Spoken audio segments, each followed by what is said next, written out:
I'm Martin Foster, Principal Consultant at Team Forum. I'm Maria Muir. I lead Sooner Saver Happier here in Asia Pacific.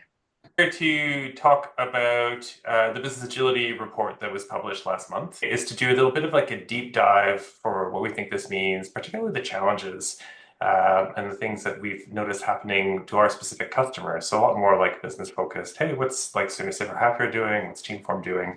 And sort of taking it from there. So what we're seeing at macro level is that there's an increasing agility or nimbleness seen across organizations that respond to the report. We can see this as, in different countries, different locations are sort of echoing the same sort of feeling. But we know behind this, there's also some challenges. And that's where we're going to spend most of our time today.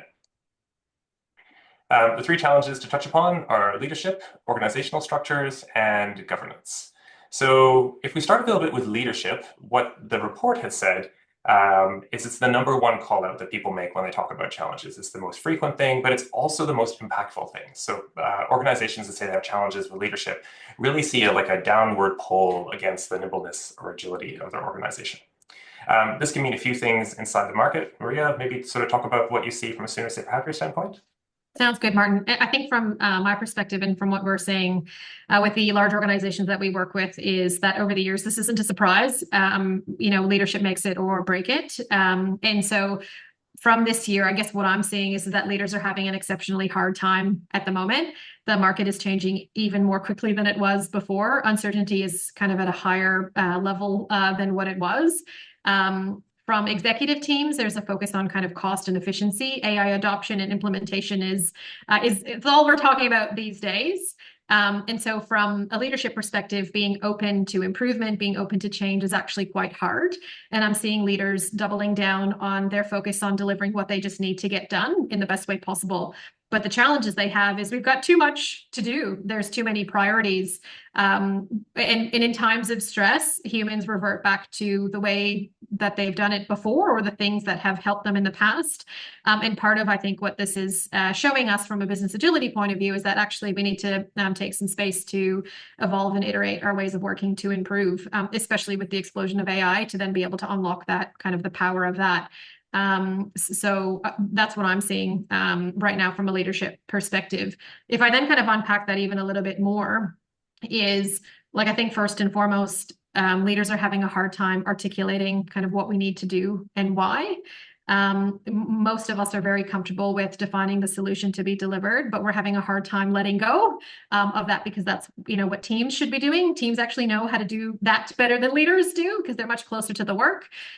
This kind of rears its head a lot in annual planning, and we spend kind of more time doing bottom-up build of projects, and we're not spending enough time on the strategic thinking. And what that means is sometimes kind of strategy is fluffy. And so then it makes it harder for leaders then to make an informed choice about where to play and how to win. And that's actually what leaders need to be doing, because without that, it's then hard for teams. So that's kind of what I'm seeing. Did you want to add anything, Martin, on that in terms of what you're seeing? Yeah, I think the pickup from like annual quarterly planning is a really good one. I think you said in the past, like a lot of what we do collectively is help support leaders. And as part of those planning schedule, like the planning sequences, we see like leaders come up with goals. This is what we want to end up doing. But how is that communicated? And that's really come back a lot, both in the business agility report, but in terms of like how do we help communicate that as organizations that support these leaders?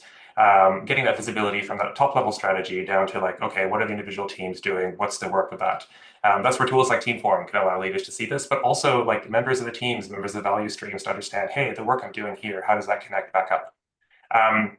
Speaking of leadership support, there's also this question around that of like, when we're trying to tackle the too much whip problem, I think pretty frequently we see that as an indication that there's actually not the best understanding. There's an opportunity to improve. Like if we have a certain amount of workforce, and I think we all like the idea of like capacity, like funding that workforce, then we have to understand what are the capabilities of that workforce, like how many people do we have?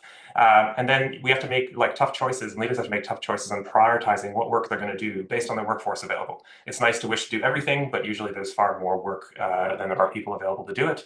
So yeah, having the visibility of the workforce to the work helps like leaders get much better like clarity. Okay, we'll need to do a few of the strategic objectives, and maybe some of the other ones have to wait a little bit. Yeah, We've helped, absolutely. or sorry, go I ahead. was going to say, yeah, absolutely. And I think sometimes the first step is actually just getting visibility of that work and then who's working on it.